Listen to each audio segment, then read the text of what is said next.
కూడా ధ్వంసం చేశారు కాబట్టి వాటిని పునరుద్ధరించాల్సిన బాధ్యత ప్రభుత్వం మీద ఉంది కాబట్టి స్వతంత్ర ప్రతిపత్తి కలిగిన హైడ్రా సంస్థను ఏర్పాటు చేయడం చాలా బాగుంది కాబట్టి మా నియోజకవర్గాన్ని కూడా విస్తరిస్తే ఇది జిల్లా హెడ్ క్వార్టర్లకు విస్తరిస్తే అదేవిధంగా మండల ఎస్టివాసులకు కూడా విస్తరిస్తే ఈ సంస్థను పూరా తెలంగాణ మొత్తం విస్తరిస్తే బాగుంటుంది కాబట్టి ప్రజలందరూ ఆశిస్తారు. ప్రభుత్వ ఆస్తులను కాపాడినట్టు రేపు మన భావితరాలకు బాగుంటుంది. ఈ నైతిక సంపదను అంతా కూడా ధ్వంసం చేస్తే బాగలేదు కాబట్టి తప్పకుండా ఈ కుంటలను చెరువులను కాపాడాలి. అక్రమానికి గురి కాకుండా ఈ పిరంగి కాలువను కూడా కాపాడాలి. ఈ పిరంగి కాలువ లాగా ఎన్నో ఫీడర్ ఛానల్ ఉన్నాయి మన నియోజకవర్గంలో కూడా.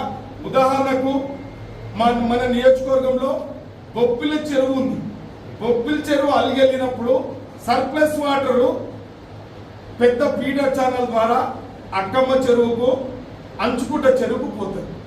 ఇవాళ ఒక రియాల్టరు పాలకులు చేసిన పొరపాటు, రియాల్టర్ చేసిన పొరపాటు, డిపార్ట్మెంట్ చేసిన ఇరిగేషన్ డిపార్ట్మెంట్ చేసిన తెలియదు కానీ ఆ కాలువనంతా కబ్జా చేసి అక్కడ వెంచరేసి ఈ రెండు చెరువులకు సర్ప్లస్ వాటరు వర్షం కురిసినప్పుడు వర్షపు నీరు పోకుండా చేసిరు, అడ్డుకున్నారు. కాబట్టి ఇటువంటివి కుక్క కోళ్ళలు ఉన్నాయి నియోజకవర్గంలో కూడా.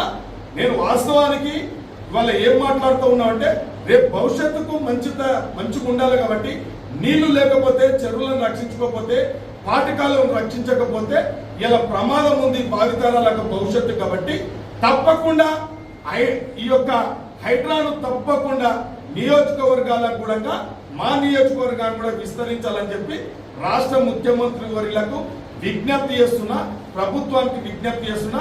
తప్పకుండా హైడ్రా చేసే పని చాలా బాగుంది, ప్రజలందరూ రక్షిస్తా ఉన్నారు కాబట్టి మాకు కూడా ఆ కార్యక్రమాన్ని ఇక్కడికి విస్తరింపజేస్తే